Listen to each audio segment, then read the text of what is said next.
네, KBS 뉴스 특보입니다. 정부가 신종 코로나 바이러스 감염증의 확산을 막기 위해 중국 위험 지역 외국인의 입국을 제한하기로 했습니다. 중국 후베이성을 2주 내에 방문하거나 체류한 적이 있는 모든 외국인의 한국 입국을 4일부터는 전면 금지하기로 했습니다. 김지선 기자가 보도합니다. 정세균 총리 주재로 열린 신종 코로나 바이러스 감염증 대응 확대 회의. 정 총리는 신종 코로나 바이러스가 확산되는 중국 위험 지역에서의 입국을 제한하겠다고 밝혔습니다. 2월 4일 0시부터 당분간 중국 후베이성을 14일 이내 방문하거나 체류한 적이 있는 모든 외국인의 입국을 전면 금지하겠습니다. 정부가 신종 코로나 바이러스와 관련해 입국 금지 조치를 하는 건 이번이 처음입니다. 정부는 이 지역을 방문하거나 체류한 우리 국민들도 2주간 격리하기로 했습니다. 제주도 무비자 제도도 당분간 중단됩니다. 제주특별자치도와 협의하에 제주특별법에 따른 무사증 입국 제도를 일시적으로 중단하겠습니다. 앞서 제주도는 감염증 차단을 위해 비자 없이 30일간 제주도에 머물 수 있는 무비자 제도를 일시 중지해 줄 것을 정부에 건의한 바 있습니다. 정 총리는 지역사회에서 바이러스가 확산될 수 있는 경로를 더 촘촘히 차단해야 한다면서 대응 방안을 밝혔습니다. 먼저 접촉자 전체에 대해 자가 격리를 하고 어린이집 등 집단시설에서 근무하는 분들이 중국을 다녀온 경우 2주간 업무에서 배제하는 조치를 취하겠다고 밝혔습니다. 또 식약처 등 관계부처는 마스크, 손세정제 등 위생용품의 수급 상황을 점검해 국민들이 안심할 수 있게 하라고 지시했습니다. 또 중수부는 지자체와 협력해 현장 필요 자원을 확보하고 기재부는 소상공인, 수출 등 예상되는 피해를 보완하고 지원하는 대책을 수립하라고 당부했습니다. KBS 뉴스 김지선입니다. 신종 코로나 바이러스 감염증 국내 환자가 3명이 추가되면서 확진 환자가 모두 15명으로 늘었습니다. 질병관리본부는 현재까지 추가로 파악된 환자들의 이동 경로를 발표하고 추가 확산을 막기 위해서 선별 진료소를 늘리겠다고 밝혔습니다. 자세한 소식 중앙사고수습본부에 나가 있는 취재 기자를 연결해서 알아보겠습니다. 양예빈 기자, 지금 국내 확진자가 15명으로 늘어났다면서요? 네, 질병관리본부는 오늘 오전 3명의 추가 확진자를 발표했습니다. 이로써 국내 확진자 수는 모두 15명으로 늘었습니다. 13번째 환자는 28살 한국인 남성으로 지난달 31일 전세기로 1차 귀국했던 교민으로 알려졌습니다. 현재 국립중앙의료원에 격리 조치된 상태입니다. 입국 당시에는 의심 증상자로 분류되지 않았지만 아산경찰인재개발원에서 진행된 입국교민 전수 검사 과정에서 감염이 확인됐습니다. 14번째 환자는 40살 중국인 여성으로 12번째 환자의 아내입니다.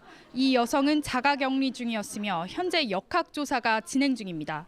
15번째 환자는 지난달 20일 우한시에서 입국했으며 당시 4번째 환자와 같은 비행기를 탑승했습니다. 어제부터 호흡기 증상을 호소해 검사를 실시한 결과 확진 판정을 받았습니다. 네, 그리고 확진 판정을 받은 일부 환자들의 이동 경로도 추가 발표됐죠?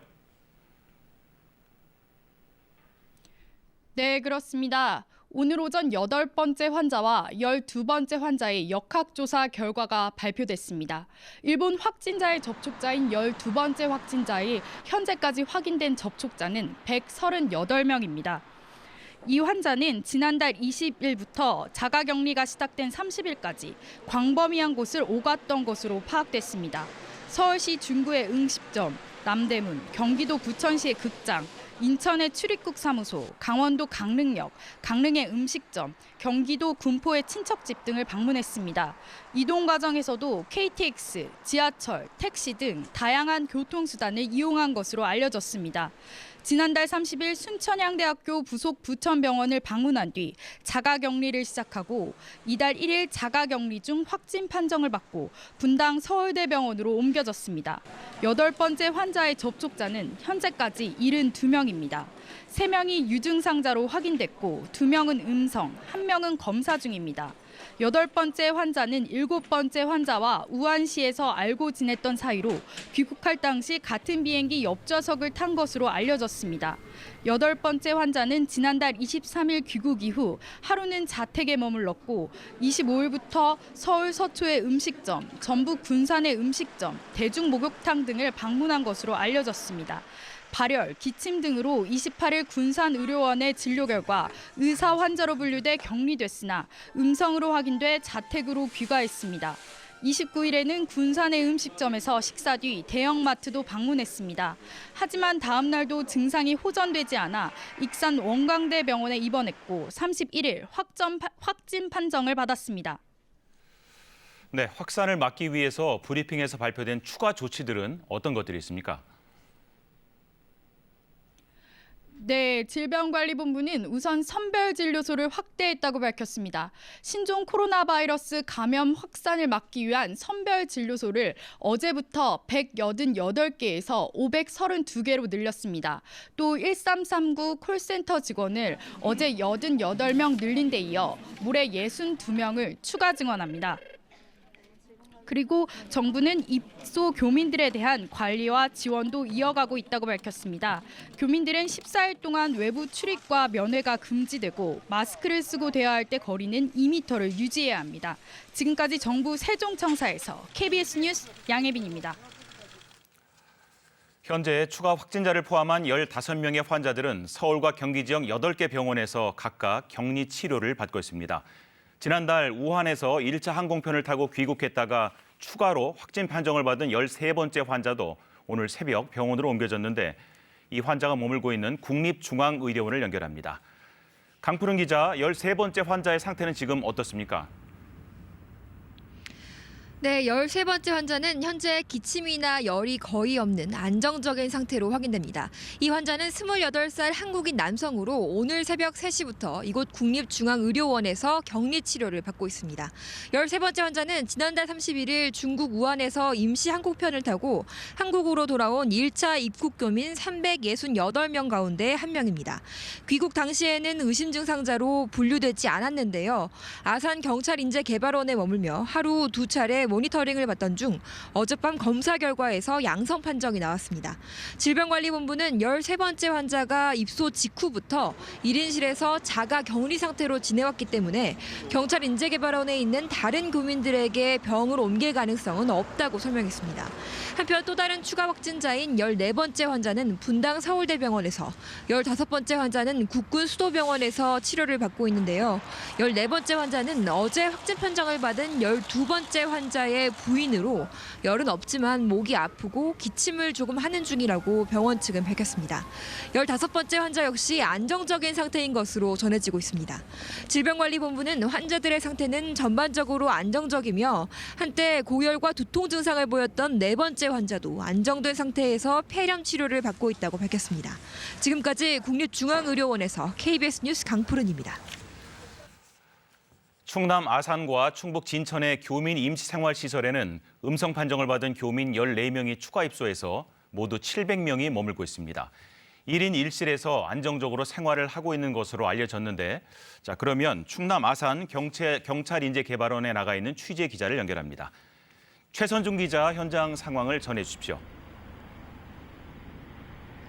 네, 이곳 경찰인재개발원에는 우한 교민 520여 명이 생활하고 있습니다. 이곳에 입소했던 교민 1명이 확진 판정을 받았다는 소식이 전해졌지만 대체로 차분한 분위기입니다. 입소자들은 오늘 하루 1인 1실 방 안에 머물면서 TV 등을 시청하면서 안정적으로 지낸 것으로 알려졌습니다. 오늘 오전에는 의심 증상으로 병원에 격리됐다 음성 판정을 받은 교민 8명도 추가 입소했습니다. 이곳에는 또 국내 거주자도 1명 생활하고 있는데 우한에서 보호자 없이 입국한 2 어린이의 아버지입니다. 이곳 경찰인재개발원에는 모두 600개의 객실이 있는데요. 현재 10개 정도를 제외하고는 모두 차 있는 상태입니다. 입소자들은 아침과 점심 모두 문 앞까지 배달된 도시락으로 식사를 해결했고요. 식사 후에는 폐기물을 밀봉해 문 앞에 둬서 처리반이 수거하도록 했습니다. 오전 오후 한 차례씩 발열 검사와 문진표를 작성해서 건강 상태를 점검받았는데 현재까지 특이 사항은 나오지 않고 있습니다. 정부는 교민들이 혼자 고립돼 생활하는 만큼 정신과 의사를 상주시켜 심리 상담도 받을 수 있도록 했습니다. 입소한 교민들은 의심 증상이 발생하면 곧바로 인근 천안에 있는 당국대 병원 음압병실로 격리 조치되게 되는데 2주 동안 아무 증상이 없으면 이곳에서 나가게 됩니다. 앞서 충북 진천의 국가공무원 인재개발원에도 우한 교민 6명이 추가 입소해 그제와 어제 교민 700명이 임시생활시설 입소를 모두 마무리했습니다. 지금까지 충남 아산 경찰 인재개발원 앞에서 KBS 뉴스 최선중입니다. 신종 코로나 바이러스의 진원지인 중국의 상황이 정말 심상치 않습니다. 어제 하루 사이 확진 환자가 2,500명이 넘게 나왔는데 이번에는 베이징을 연결해서 소식들을 알아보겠습니다. 안양봉 특파원, 중국 전체 환자가 14,000명이 넘었다는데 정말 상황이 심각한 것 같습니다. 네, 잠시 전 제가 확인해 보니 전체 환자가 14,446명이었습니다. 하루 만에 또 2,590명이 늘었는데요. 지난 나흘 동안 새로 확진된 환자만도 9,900명입니다. 중국 보건당국은 검진 기법이 좋아져서 바로바로 확진 판명이 나기 때문이라고 설명하는데요. 그런데 의심 환자가 더 가파른 속도로 증가하는 걸 보면 딱히 그것만은 아닌 것 같습니다. 중국의 현재 의심 환자는 2만 명에 육박하고 사망자도 300명을 넘어섰습니다. 자, 그리고 중국 도시의 상당수가 춘절 연휴를 또 연장하긴 했지만 많은 사람들은 귀경길에 올랐다고 하는데 이러다가 2차 대확산으로 가는 것 아닌가 이런 우려가 생기는데요. 어떻습니까? 네, 후베이성은 오는 13일까지 또 베이징 등 주요 도시는 오는 9일까지 춘절 연휴를 연장했습니다. 잠복기 14일을 지금 있는 곳에서 끝내고 이동하라는 건데요. 그런데 베이징 등은 필수가 아니라 권고 사항입니다. 때문에 본격적인 귀경 이동이 시작됐다는 소식도 중국 매체를 통해 전해지는데요. 중국 당국은 귀경 인파를 연 인원 15억 명 정도로 예상합니다. 이들이 신종 코로나 2차 전파 통로가 되지 않을까 이런 우려가 나오는데요. 2003년 사스 때도 춘절 귀경 이동으로 2차 확산기가 발생하기도 했습니다. 네, 그리고 이번 신종 코로나 사태가 중국 경제에 사스 때와 비교할 수 없는 피해를 가져올 것이라는 분석도 나오고 있다면서요. 네, 중국 당국이 신종 코로나 전파를 막기 위해 중국 내 물류와 사람의 이동을 제한한 게 열흘 정도 됐습니다. 춘절 연휴까지 겹쳐서 사실상 생산과 소비가 중단된 상황인데요. 신종 코로나가 아직 끊기질 않아서 이런 상황은 앞으로도 계속될 것으로 보입니다. 이는 고스란히 중국 경제에 나쁜 영향을 끼치게 되는데요. 중국 사회과학원은 1분기 성장률이 1%포인트 떨어져서 성장률이 5% 아래로 떨어질 것으로 전망했습니다. 중국을 최대 교육국으로 둔 우리나라 역시 부정적 영향을 받을 수밖에 없을 것으로 보입니다. 그리고 신종 코로나 바이러스 해외 환자 상황도 좀 알아보겠는데 필리핀에서 중국 외에 첫 사망자가 나왔다면서요. 네, 그렇습니다. 중국 우한 출신의 40대 남성입니다. 지난달 25일부터 격리 치료를 받아오다 어제 갑자기 상태가 악화돼 사망했다고 하는데요. 이 남성과 같이 입국한 역시 우한 출신의 30대 여성도 신종 코로나 판명을 받고 치료를 받고 있습니다. 해외 확진 환자도 빠르게 늘고 있는데요.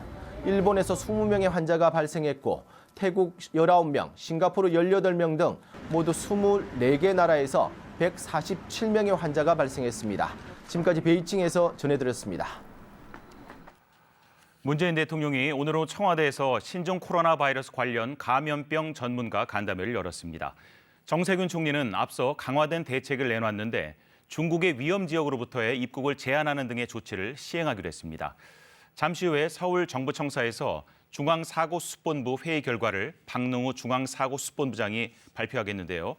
자, 스튜디오에 이충원 기자와 함께 자세한 소식을 알아보겠습니다. 이충원 기자 어서 오십시오. 네. 자, 정부가 중국 위험 지역에 입국을 제한하는 등의 아주 강화된 조치를 내놨다면서요? 네, 앞서 정세균 총리가 대책을 발표했습니다. 2주 이내에 중국 후베이성을 방문한 외국인은 4일 0시부터 입국이 금지가 됩니다. 네. 또 중국 후베이성을 방문한 한국 국민도 14일간 자가 격리 조치가 되고요. 또 제주는 무비자 입국이 있는데 이 무비자 입국을 일시 중단하기로 했습니다. 지난해 제주 무비자 입국 외국인 중 98%가 중국인이라고 하니까 네. 중국인이 이제 제주도에 입국하는 건 거의 가능성이 떨어지는 겁니다. 네. 또 밀접 접촉자, 일상 접촉자, 이 방역에 좀 구멍이 있다는 얘기들이 있어서 이런 밀접 접촉자, 일상 접촉자 구분 없이 접촉자로 하고 접촉자 전체에 대해서 자가격리를 실시하기로 했습니다. 네. 또 어린이집, 또 산후조리원 등 다중이용시설 근무자는 중국 방문 시 2주간 업무에서 배제 조치하기로 했습니다. 또 정 총리는 위기경보 단계인 경계 상태를 유지하되 네. 최고 단계인 심각 단계에 준해서 총력 대응하기로 했다고 얘기를 했습니다. 네.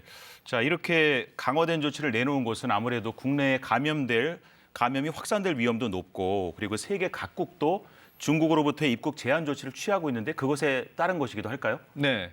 앞서 미국과 호주 또 싱가포르는 중국발 외국인의 입국을 금지하기로 했죠. 네. 또 이탈리아는 중국으로 오가는 항공편을 모두 취소하고 유럽 주요 항공사들도 중국 항공편을 전면 또는 일부를 중단시켰습니다. 일본은 후베이성 출신 외국인의 입국을 금지했는데 아마 우리나라의 조치와 유사한 것 같습니다. 자, 그리고 좀 걱정스러운 소식은 오늘 확진자가 3명이 추가됐죠. 네.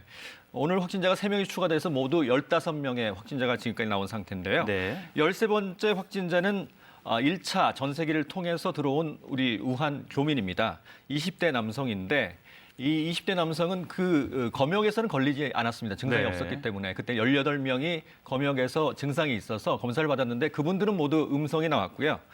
이분은 검역에서 걸리지 않았지만 전수조사를 했거든요. 네. 전수조사에서 신종 코로나 바이러스 감염증 양성이 나와서 오늘 새벽 그 격리 병상으로 이동했습니다.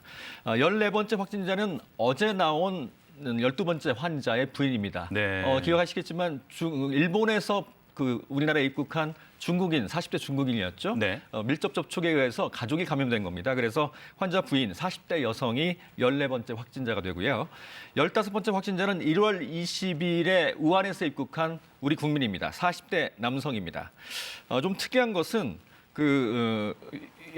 모두 합치면 이제 1차 감염은 7명. 네. 그러니까 우한에서 들어와서 확진 판정을 받은 분들이죠. 또 국내에서 2차 감염은 3명, 또 2차 감염에서 3차 감염까지 된 사람은 2명으로 볼 수 있습니다. 모두 15명이 되겠고요. 네.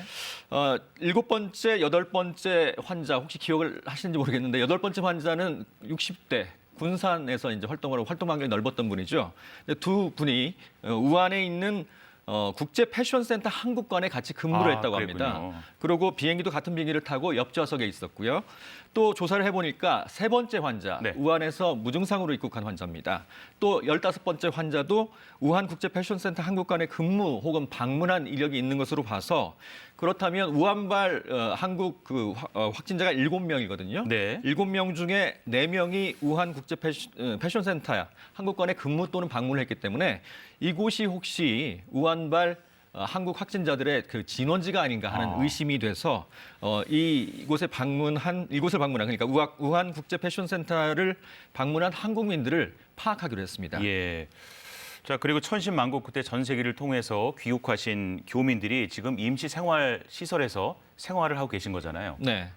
앞서 말씀드렸지만 1차 귀국하신 분이 368명이고 의심 증상 18명 있었지만 모두 음성.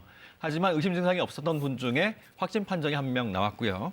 또 2차 귀국은 333명인데 의심 증상이 7명 있었는데 이분들도 모두 음성이 나왔습니다. 네. 지금 전수조사를 하고 있기 때문에 2차 귀국하신 분들의 검사 결과는 아직까지 다 나오지는 않았습니다. 자, 임시생활시설에서 국내 거주 국민이 1명이 입소를 했는데 보호자 없이 귀국한 어린 2명이 있었기 때문에 네. 아버지인데 아버지로서 들어가서 이제 입소해서 생활을 하기로 했습니다. 모두 701명이 되겠고요. 예. 하루에 2번 건강 상태를 점검을 하고 또 식사도 하루 3끼인데 모두 도시락을 해서 안에서 드시는 걸로 되어 있고 예. 원칙적으로는 방에서 나오지 않는 걸로 되어 있고요. 혹시 필요한 질문들이 있을 때는 2m 간격을 두고 접촉을 하기로 했습니다. 예, 뭐 철저한 방역이 큰 도움이 되겠죠. 네. 자, 그리고 정부가 오늘 신종 코로나 바이러스 확산을 막기 위해서 또 방역 대책을 내놨죠. 어떤 내용입니까? 그렇습니다. 선별진료소라고 하는 거죠. 선별진료소라는 것은 자기가 이제 의심 증상이 있을 때 신고를 하고 일선상부에 네. 그러면 혹시 증상이 있다고 판단되면 선별진료소에 가야 됩니다. 병원 안에 들어가게 되면 감염 위험이 있기 때문에 선별진료소에서 먼저 이제 진단을 받는 겁니다. 이게 288군데였는데 532개로 확대를 하고요. 또 1339 콜센터가 이제 콜이 폭증을 했잖아요. 그래서 인력을 확충하기로 했는데 150명을 증원해서 188명으로 확대하기로 했습니다. 또 폭주간의 역학조사라는 게 동선을 파악하는 건데 굉장히 네. 중요하지 않습니까? 이 역학조사관이 굉장히 부족해질 우려가 있어서 민간 역학 전문가들을 역학조사관으로 위촉을 해서 지자체에 배치를 해서 역학조사를 시행하기로 했습니다. 네. 또 환자들 또는 확진자 동선이 굉장히 큽니다. 접촉자들도 많고요. 그래서 이 밀접 접촉자의 어떤 범위를 좀 확대를 하고 또 자가격리를 강화하는 대책도 내놓을 예정입니다. 네. 자, 그런데 이 자가격리 등에 의해서 생계 곤란을 겪게 되는 경우 정부가 이에 대해서 긴급 생활 지원을 하기로 했다면서요? 메르스 2015년 메르스 사태 때도 자가격리가 굉장히 많았습니다. 근데 이제 생업에 지장을 받는 분들이 상당히 많아서 그때도 지원을 했는데 접촉에 따른 전파 위험을 차단하기 위해서 이런 분들이 격리 대상이 생계의 곤란에 처할 경우 긴급 생활 자금을 지원하기로 했습니다. 또 입원 치료, 또 강제 격리가 되는 자가격리가 되는 상황이면 또 회사에 나가지 못하잖아요. 네, 그렇죠. 이런 분들은 유급 휴가가 가능하도록 조치를 취하기로 했습니다. 네. 그분들에 대한 이런 철저한 대책이 앞으로도 계속 잘 이어졌으면 좋겠고요. 그리고 많이 아마 들으셨을 텐데 네. 위생 수칙을 잘 지키는 게 중요한 것 같습니다. 지금 일반 시민들이 가장 먼저 지켜야 될 위생 수칙은 어떤 것들이 있겠습니까? 지금 접촉자들 또는 확진자들의 동선이 나오면서 가장 우려스러운 것은 뭐 극장이나 또는 백화점 이런 곳들에 대해서 기피하는 분들이 많은데 네, 사실은 그렇습니다. 그 공간에 그 시간에 같이 있었는지를 먼저 파악을 하시고 만약에 그 시간에 같이 있었다 그러면 혹시 모를 감염에 대비하기 위해서 혹시 증상이 나타나는지를 잘 파악을 해야 됩니다. 예. 하지만 그곳을 무조건 기피할 필요는 없겠죠. 왜냐하면 바이러스는 공기적으로 나온 뒤 한 2시간 정도면 사멸하고요. 최대 아주 오래 산다고 해도 이틀을 넘지 않습니다. 아, 또 그렇군요. 철저하게 소독을 하기 때문에 무조건 불안해하실 필요는 없을 것 같습니다. 네. 또 개인위생 굉장히 중요하죠. 손 씻기만 해도 바이러스의 한 70%는 사라집니다. 손 씻기가 굉장히 중요하고 네. 또 기침 예절 잘 지키셔야겠고요. 예. 또 마스크를 착용하게 되면 마스크가 증상이 있는 분들은 다른 사람을 보호할 수 있는 거고 또 혹시 모를 또 다른 사람으로 또 감염을 차단할 수 있기 때문에 마스크 외출하실 때는 마스크 착용도 생활화하시는 게 좋겠습니다. 마스크에 대해서 조금 더 여쭙고 싶어요. 그러니까 마스크를 어떤 거를 써야 될지 궁금해하는 분들도 제법 많으신데 네. 패션 마스크를 쓰는 분도 있는 것 같고 방역 마스크를 쓰는 분도 있는 것 같은데 적어도 어느 정도의 마스크를 쓰면은 감염을 많이 예방할 수 있을까요? 우리가 보건용 마스크 정도, 그러니까 황사 마스크라고 보통 하죠. 네네. 보건용 마스크 정도를 사용하시면 됩니다. 가끔 의료용 마스크 N95라고 써 있습니다. KF 또는 94, 95. 그거는 착용해 보시면 알겠지만 굉장히 답답합니다. 너무 답답하더라고요. 네, 그리고 또 이 코 쪽을 잘 이렇게 하지 않으면 이 사이가 벌어지면 아무런 의미가 없을 수가 있기 그렇군요. 때문에 착용을 하실 때 얼굴에 완전히 밀착해서 착용을 하시는 게 좋겠습니다. 아, 그렇군요. 일반 국민들은 뭐 굳이 N95 정도의 의료용 마스크까지는 필요가 없을 것 같고요. 황사용 마스크 정도가 가장 적당하지 않을까 예. 생각이 됩니다. 그리고 지금 마스크 사재기 현상이 일어나고 있다고 할 정도로 좀 두려움도 있기 때문에 아마 마스크를 많이 사는 분도 계실 텐데 그 외에도 손 소독제도 필요하다고 하는 분도 계신데 혹시 그런 소독제로 외출하거나 잠깐 이동할 때 사용하는 것은 도움이 되겠습니까? 손 소독제도 사용할 수 있으면 좋겠지만 흐르는 물에 비누가 없이 네. 한 30초 정도만 잘 손을 닦아도 사실 바이러스는 대부분 사라집니다. 생각보다 굉장히 간단한데요. 네, 꼭 소독제까지는 필요 없고 중요한 건 30초 이상입니다. 흐르는 물에. 그러니까 잠깐 이렇게 씻고 마는 게 아니고 한 예. 30초 정도 충분히 손을 닦아내는 게 좋겠습니다. 예, 30초 정도라면 사실 우리가 평소에 씻는 시간에 비해서 생각보다 상당히 굉장히 깁니다. 길거든요. 예. 그러면 보통 이렇게 씻으면 안 된다고 제가 배웠는데 네. 보시는 분들을 위해서 혹시 모르시는 분들을 위해서 손 씻는 모습 살짝만 보여주실 수 있을까요? 어떻게 손을 하면 씻을 좋을까요? 때는 예. 손 사이사이도 굉장히 중요합니다. 그래서 손 사이사이도 닦고 또 엄지 쪽도 좀 닦아주는 게 좋고요. 엄지 쪽이요. 그러니까 예. 손바닥도 닦고 손 사이사이 또 엄지 쪽도 닦고 손등도 이렇게 하면 한 30초가 되겠죠. 네, 예. 그렇군요.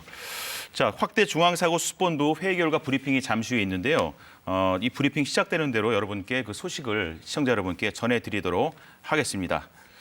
자, 박능우 중앙사고 수습본부장, 현 보건복지부 장관이 브리핑을 하겠는데요. 이번 회의 결과 브리핑을 시작하겠습니다.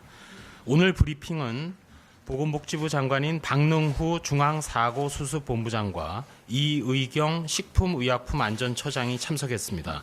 더불어 강경화 외교부 장관이 참석했고 배석자는 방기선 기획재정부 차관보, 김규태 교육부 고등교육정책실장, 최병구 문화체육관광부 관광정책국장, 박영만 고용노동부 산재예방보상정책국장, 강석연 식품의약품안전처 바이오생약국장, 최성호 방송통신위원회 이용자정책국장, 윤태호 중수본 총괄반장이 배석했습니다. 브리핑은 박능후 중수본부장이 확대 중수본 회의 결과를 설명한 후 기자분들 질문에 본부장과 배석한 분들이 답변하는 순서로 진행하겠습니다. 먼저 박능후 본부장의 설명이 있겠습니다. 네, 신종 코로나 바이러스 감염증 중앙사고 수습본부장 박능후 보건복지부 장관입니다. 정부는 오늘 국무총리 주관하에 신종 코로나 바이러스 감염증 중앙사고수습본부 확대회의를 개최하고 신종 감염병에 대한 대응 체계를 강화하는 방안을 논의하였습니다. 2월 2일 현재 신종 코로나 바이러스 감염증 확진자는 15명입니다. 초기에는 국내로 들어오는 우한시 입국자를 중심으로 환자가 발생하였으나 점차 환자의 접촉에 의한 2차 감염이 발생하는 상황입니다. 특히 신종 코로나 바이러스 감염증은 증상이 감기 등 일반 호흡기 질환과 유사하여 구별이 어렵고 무증상, 경증 환자에서 감염증이 전파되는 경우도 나타나고 있어 기존 감염병에 비해 방역 관리를 한층 더 어렵게 만드는 특성이 있습니다. 현재까지는 국내 유입 초기 단계에서부터 감염 환자를 조기에 찾아내고 있고 지역사회로 감염이 확산되는 것을 잘 막아내고 있다고 평가할 수 있으나 중국의 감염이 계속 확산되고 있어 이제부터가 정말 중요한 고비가 될 것이라고 판단하고 있습니다. 정부는 국민의 안전과 생명이 무엇보다 중요하다고 생각하며 다소 과하다 할 정도로 조치하겠습니다. 신종 감염병의 국내 확산을 막기 위해서 의학적, 과학적 기준을 다소 넘어서더라도 한층 더 과감한 방역 대책을 실시하기로 하였습니다.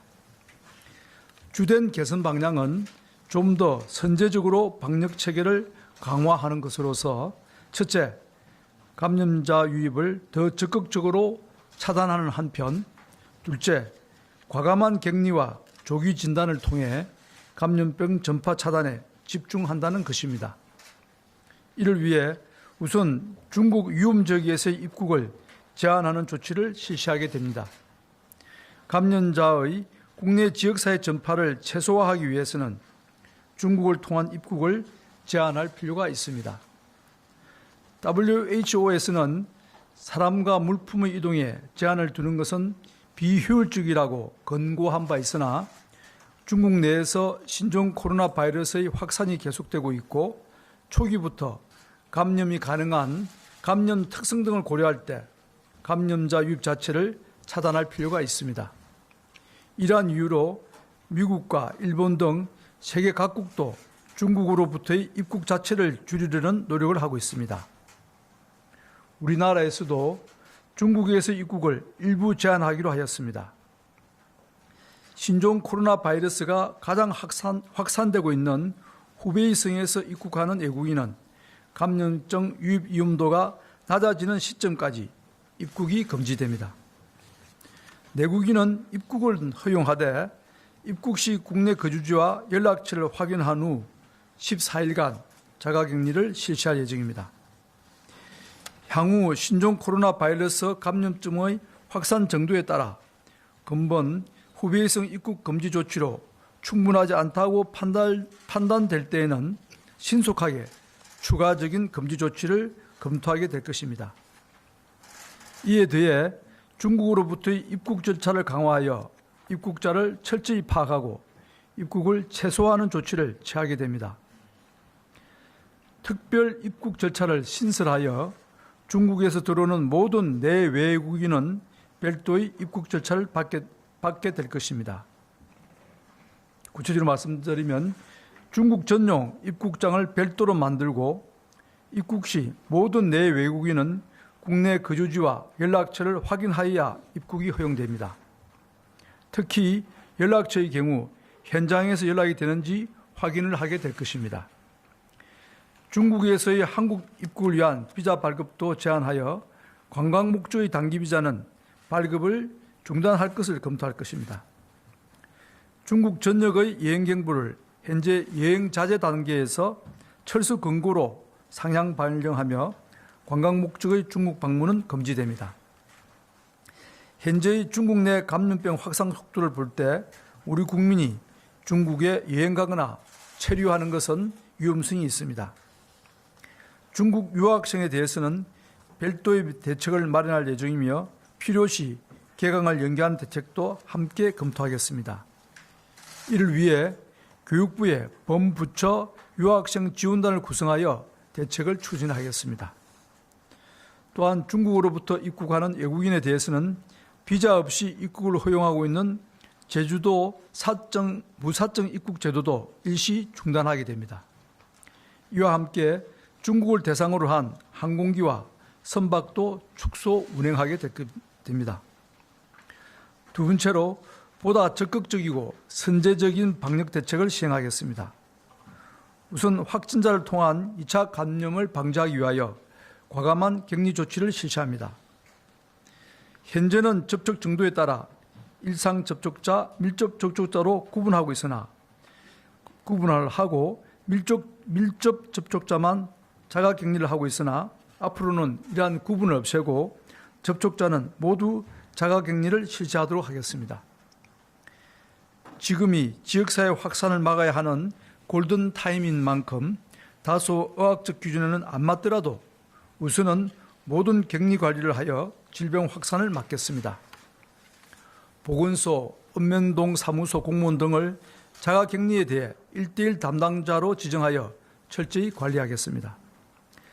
자가 격리에 따른 생활비 지원 또는 유급 휴가 비용을 지원을 하되 격리에 협조하지 않을 경우 벌칙도 부과하게 됩니다. 환자의 조기 발견을 위해 선별 진료소를 통한 신종 코로나 바이러스 검사를 대폭 확대하겠습니다. 지금은 중국을 다녀온 입국자가 14일 이내 발열 등 증상이 있더라도 폐렴이 아닌 한 진단검사를 받을 수 없었으나 이제는 진단검사를 실시하게 됩니다.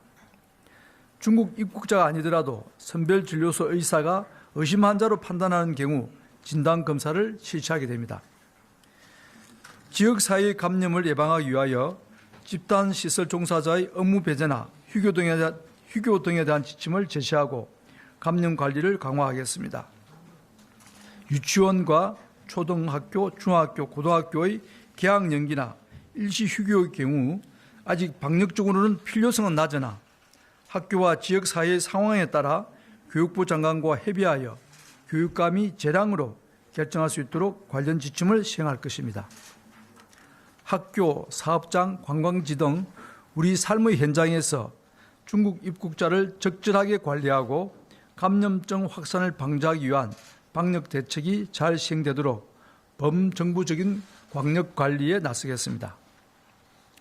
마지막으로 국민 여러분들이 신종 코로나 바이러스 감염증에 대해 걱정을 들고 삶의 현장에서 적절하게 대응할 수 있도록 정보 제공과 소통도 강화하겠습니다. 1일 2회 정례 브리핑을 통해 정확한 정보를 제공하고 모든 정보를 투명하고 신속하게 밝히겠습니다. 포털 사이트, SNS 등 다양한 수단을 활용하여 적극적으로 국민이 아셔야 할 수칙 등을 안내하겠습니다. 불필요한 불안과 공포를 조성하는 가짜뉴스에 대해서는 문체부, 방통위, 경찰 등과 함께 강력하게 대응하겠습니다. 오늘 확대 중수본 논의에서는 이러한 방역관리 대책의 강화 방안과 함께 문체부의 중국 관광객, 교육부의 중국 유학생, 고용부의 중국 입국 근로자 등에 대한 방역관리 방안과 방통위의 가짜뉴스 대응 방안, 기재부의 신종 감염병으로 인한 경제영향 대응 방안 등 그리고 식약처의 보건용 마스크 수급 관리 및 가격 안정화 방안 등도 함께 보고되고 논의되었습니다. 상세한 내용은 보도자료를 참고해 주시기 바랍니다. 국민 여러분, 정부는 새로운 감염병의 세계적 확산에 대응하여 우리 국민을 보호하기 위한 최선의 노력을 다하고 있습니다. 새로운 감염병의 위험은 분명한 사실이지만 국민 여러분들이 함께 힘을 모아주신다면 대한민국은 이 위기를 큰 탈 없이 슬기롭게 헤쳐나갈 것이라고 확신합니다. 방역 대책으로 인해 국민 여러분들께서 출입국이나 자가격리 등 다소 불편하고 힘든 일이 있을 수 있으나 적극적으로 동참해 주시기 바랍니다. 중국 방문 후 감염증이 의심되는 경우 의료기관 방문 전에 우선 질병관리본부 콜센터 1339 또는 보건소로 신고해 주십시오. 손 씻기와 기침을 팔소매로 가리고 하기 등 개인위생 관리와 의료기관 내 병문안 자제와 같이 국민들이 동참해야 할 위생수칙들을 지켜주시면 감사하겠습니다. 이상 중앙사고수습본부장 박능우였습니다. 감사합니다. 다음은 이의경 식품의약품안전처장의 설명이 있겠습니다.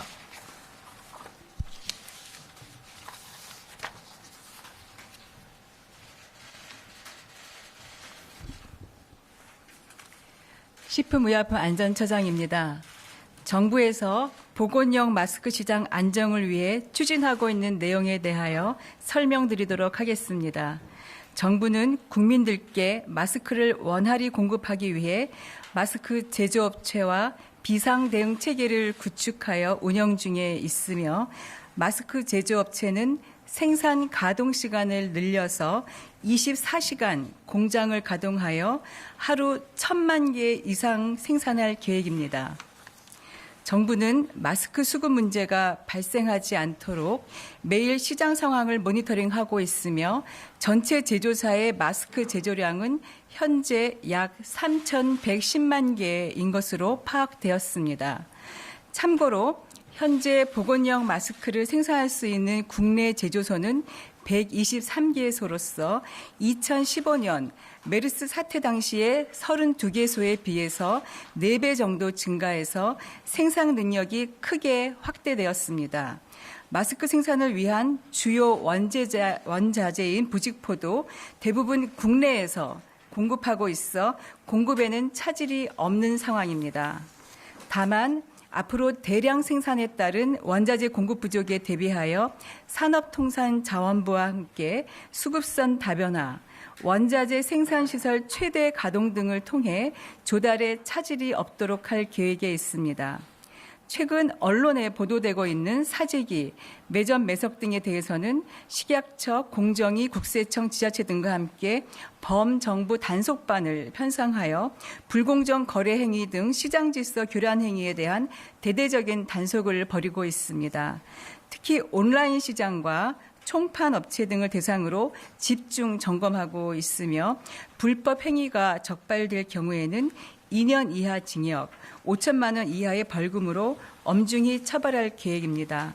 정부에서는 마스크 수급에 문제가 발생하지 않도록 최선을 다하겠습니다. 감사합니다.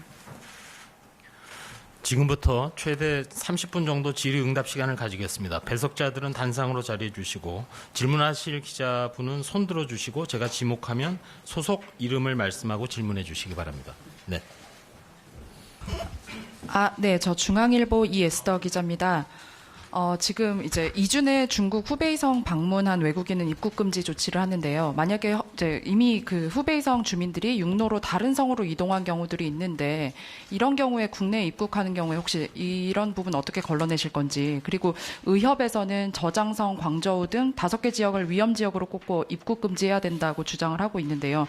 이게 중국 내에 이미 지역사회에 광범위한 유행이 이뤄지고 있다라는 판단 때문인데 후베이성만 입국 금지하는 게 의미가 있는 건지를 좀 얘기해 주시면 좋겠습니다. 예, 일단 후베이성에서 일단 출발한 분들은 대부분 후베이성에서 발행을 한 그런 중국 내 여권을 가지고 있습니다. 그래서 그것으로 인해서 후베이성에서 출발하신 분들은 1차적으로 걸려질 수 있다고 생각을 하고요. 물론 지금 후베이성하고 직항 노선이 다 금지되었기 때문에 다른 곳을 거쳐서 오실 분들도 있으리라 생각이 됩니다. 그러나 그런 방법을 통해서 저희들이 찾아낼 생각을 하고 있고, 물론 다른 지역들도 지금 점차 확진자 환자가 늘어나고 있습니다. 그래서 저희들은 조화 대책을 발표할 때도 오늘 발표하는 것은 단기적인 발표이고 단기적인 대책이고 중국 상황이 변동됨에 따라서 저희들도 좀 더 신속하게 신축적으로 위험 지역을 확대해서 추가적인 입국 금지 조항도 신속하게 판단하도록 하겠습니다. 물론 그 과정에서 외교부와 관련 부처와 충분히 협의를 해서 그러나 신속하게 대응하도록 하겠습니다. 그 말씀드립니다. 그 답변 드립니다. 예, 다시 말씀했습니다. 예, 오늘 발표한 그 조치들은 지금의 그 상황에 있어서 또 양국 관계 어차피 이 사태를 대응하면서 양국 정부가 긴밀히 소통을 하고 있습니다. 오늘도 북경에서 또 서울에서 소통을 계속하면서 검토를 하고 조치를 취하고 있는 상황이라고 말씀드리겠습니다. 예, 또 더 질문하실 기자님. 네, 하시고 그다음에. 네, 한겨레신문 박다혜 기자입니다. 요거는 교육부 쪽으로도 여쭤보고 싶은데요. 그 중국 유학생들의 후베이성 방문 체류 여부가 확인 가능한지 궁금하고요. 법무부에서 출입국 현황을 받아서 대학별로 조사하는 걸로 알고 있는데 그게 혹시 집계된 결과가 있는지 이미 몇 명 들어왔는지 궁금하고요. 다음은 이제 보건복지부 장관님께 여쭤보고 싶은데 그 12번 확진자 같은 경우는 중국인 가이드지만 일본에서 들어와서 국내에 좀 뒤늦게 발견된 사례잖아요. 근데 지금처럼 후베이성 방문역만 기준으로 이렇게 제한을 할 때는 12번 확진자 같은 사례는 사실 걸러지지 않아가지고 뭐 이제 그게 근데 일본이나 타국이랑 정보 공조를 할 때 뭐 그런 확진자까지 걸러낼 수 있도록 정보 공유 체계가 좀 바뀔 예정인지 어떤 식으로 좀 협의 검토하고 있는지가 좀 궁금합니다. 예. 교육부 고등교육정책실장 김규태입니다. 아까 말씀 주신 것이 후베이성을 다녀온 학생 말씀하셨죠. 저희가 지금까지는 중국을 여행한 교직원, 그다음에 학생에 대해서 모두 자가신고 형태로 다 받았고요. 받아서 입국해서 후베이성을 다녀온 학생, 교직원의 경우는 자가 연수를 통해서 저희가 관리를 해왔고, 두 번째 질문이 뭐였죠? 그러면 그렇게 자가신고 형태로 받은 인원이 몇 명 정도 되는지 궁금하고요. 저희가 지금 네. 각 대학에 전체 조사를 한 것은 112명으로 지금 파악하고 있습니다. 112명이요? 네. 그리고 두 번째 질문은 법무부에서 이제 출입국 현황을 받아서 대학별로 조사를 하셨는데 집계된 결과가 112명. 저희가 대학으로부터 받은 자료가 받은 자료는 예, 112명이요. 네. 그리고 참고로 유학생에 대해서 관심을 가져주셔서 감사합니다. 네, 지금 한중일 간에는 감염병에 대해서는 MOU가 맺어져 있습니다. 그리고 더 나아가서 국제위생협약에 의해서 감염병 환자나 또 감염 우려 또 환자가 이동할 경우에는 상호 정보를 주고받습니다. 12번 환자의 경우에는 우리가 그분이 입국하고 난 뒤에 그분이 일본에서 확진자와 접촉했다는 사실 뒤에 통보를 받았습니다. 그래서 그분도 별도로 관리하게 되었고, 그래서 그 부분에 대해서만 말씀을 드리면 한중일 간에는 이동하는 사람들에 대해서 감염 위험이 있는 사람은 상호 정보를 주고받는다는 것을 말씀을 드리고, 지금 저희들이 비록 외행적으로 후베이성에서 출발해 들어온 모든 외국인들에 대해서 입국을 금지시켰지만 발표문에 나왔듯이 특별 입국 절차라는 별도의 방안을 마련했습니다. 이걸 조금 더 상세히 말씀을 드리면 구체적인 그 핵심 내용은 그분이 언제든 연락이 닿을 수 있는 전화번호를 당국이 파악하는 것인데 그걸 구체적으로 가능하게 하기 위해서 중국에 출발 전에 티켓팅을 하는 단계라든지 또는 보딩을 하는 단계에서 그런 경고문이 나갈 겁니다. 한국에 입국하시려면 본인과 연락이 직접 닿는 전화번호망이 구축돼야 되고 구비하고 있어야 되고 그리고 주소지가 명확해야 됩니다 하는 것이 나갈 것이고 그리고 별도의 서식을 만들어서 기내에서 국내 착륙 전에 자기 주소와 그리고 여권번호 그리고 핸드폰 번호를 기재한 별도의 카드를 만들어서 입국 시에 제출을 합니다. 그러면 검역관이 먼저 검역을 하고 그 옆에서 그 별도의 카드를 받아서 그 자리에서 바로 그 번호로 전화를 합니다. 그래서 그 번호로 전화를 해서 그분이 가진 전화번호가 한국에 신고한 전화번호가 올바른 것인지를 바로 그 자리에서 확인을 하는 것이죠. 그렇게 돼야만 입국이 가능할 수 있는 그런 특별 입국 절차를 만들고 그러지 못할 경우는 그분은 입국이 저지되거나 지연될 것입니다. 그러한 절차를 통해서 모든 중국에 들어오는 외국인과 국내인까지 다 포함을 한 겁니다. 이건 특별 입국 절차는 이것을 우리가 예정하고 있는 6월 4일 0시부터 적용할 것입니다. 예, 아까 저 맨 뒷줄에 계신. 네, 지금까지 박능호 중앙사고수습본부장 그리고 이의경 식품의약품안전처장의 브리핑을 들으셨는데요. 지금은 질문이 이어지고 있는데 간략하게 이 내용을 정리하겠습니다. 이충원 기자, 네. 이 브리핑 내용 좀 정리해 주십시오. 네, 박능호 보건복지부 장관이 이게 과학적, 의학적으로 제기된 수준을 넘어서 보다 선제적이고 과감하게 방역 대책을 강화하겠다라고 얘기를 했습니다. 네. 왜냐하면 해외에서 잠복기에도 전파 가능하다는 사례들이 나오고 있기 때문에 좀 더 그물망을 넓혀서 방역을 하겠다는 거고요. 또 후베이성 입국 금지 조치를 오늘 내린 거 아닙니까? 그렇죠. 이것으로 충분치 않다고 판단이 되면 신속하게 추가 조치를 검토하겠다고 또 밝혔고요. 또 중국인들 전역, 중국인들 입국 절차를 매우 강화해서 입국을 최소화하는 조치를 하겠다. 어떻게 하면 특별 입국 절차를 신설해서 별도의 입국 절차를 걸치고 아까 말씀하셨던 것처럼 중국 전용 입국장을 만들어서 중국인이 입국할 때는 국내 거주지 연락처를 확인을 하게 하고 현장에서 연락이 되는지를 네. 파악해서 입국을 허용할 계획이다라고 얘기를 했습니다. 또 중국에서 한국 입국을 위한 비자 발급도 제한을 하고 관광 목적의 단기 비자는 발급을 중단하겠다라고 네. 얘기를 했습니다. 또 지금 현재는 여행 자제 단계잖아요. 한국 국민이 그렇죠. 중국에. 예. 근데 이제 철수 권고로 상향 발령을 하고 관광 목적의 중국 방문은 금지할 예정이라고 밝혔습니다. 또 중국을 대상으로 한 항공기 선박도 점차 줄여나갈 예정이라고 밝혔고요. 네. 또 국내 확진 환자 접촉자는 모두 자가격리를 시키기로 했습니다. 14일간. 그러니까 전에는 밀접 접촉자, 능동 감시자 이렇게 나눠서 좀 구멍이 네네. 있었는데 이제부터는 접촉자는 모두 14일간 자가격리를 하는데 이 자가격리에 따른 생활지원비 또는 유급휴가 비용은 지원을 하고요. 예. 격리에 협조하지 않을 경우엔 형사고발을 통한 벌칙, 그렇군요. 예, 이걸 시행하겠다. 300만 원 이하의 벌금에 처하겠다라고 얘기를 했습니다. 또 중국 입국자는 입국 후 14일 이내에 발열이나 기침 등의 증상이 있으면 의심 환자 범위에 포함되지 않아도 무조건 검사를 시행하겠다라고 밝혔습니다. 네. 또 마스크에 대한 걱정도 상당히 많잖아요. 예. 이의경 식약처장이 지금 24시간 공장을 가동해서 하루 1,000만 개 정도 이상을 생산할 계획이라고 하고 또 현재 재고량이 약 3,110만 개이기 때문에 너무 크게 걱정하지 않아도 된다라는 얘기도 덧붙였습니다. 네.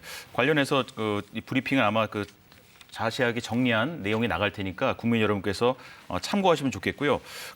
혹시 감염 의심이 되면 아까 번호가 1339번, 네. 국번 없이 1339번 아니면 보건소 네. 이 두 곳으로 연락하면 되겠습니까? 지역 번호와 120번을 눌러도 우리가 통화가 됩니다. 예, 네. 알겠습니다. 지금까지 확대 중앙사고수습본부 회의 결과 브리핑에 대해서 이충원 기자와 함께 이야기를 나눠봤습니다. 자, 오늘 말씀 감사합니다. 자. 일요일인 오늘 대기질이 좋지 않습니다. 현재 서울을 비롯한 수도권과 남부 일부 지역에는 초미세먼지 주의보가 발효 중인 가운데 지금 초미세먼지 농도가 평소보다 2~3배 정도 높게 나타나고 있는데요. 밤 사이에는 이 미세먼지가 어느 정도 해소되겠습니다. 내일은 충북과 대구에서만 미세먼지 농도가 나쁨 단계로 예상됩니다. 현재 전국에 구름이 많이 끼어 있습니다. 밤부터는 중부 서해안 지역에 눈이 시작되겠는데요. 이 눈은 점차 확대되겠습니다. 내일 새벽부터 아침 사이에 서쪽 지방을 중심으로 눈이나 비가 내리겠습니다. 그중에서 경기 남부와 충청 지역에는 최고 3cm, 서울을 비롯한 그 밖의 지역에서는 1cm 안팎의 눈이 예상됩니다. 또 오전부터 중부지방을 시작으로 하늘은 차차 맑아지겠습니다.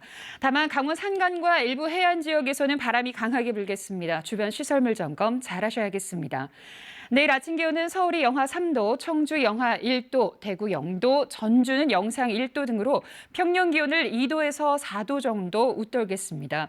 하지만 낮부터는 북서쪽에서 찬 공기가 내려오면서 날이 좀 추워지겠는데요. 서울이 2도, 청주 4도, 광주와 대구 6도 등으로 오늘보다 낮겠습니다.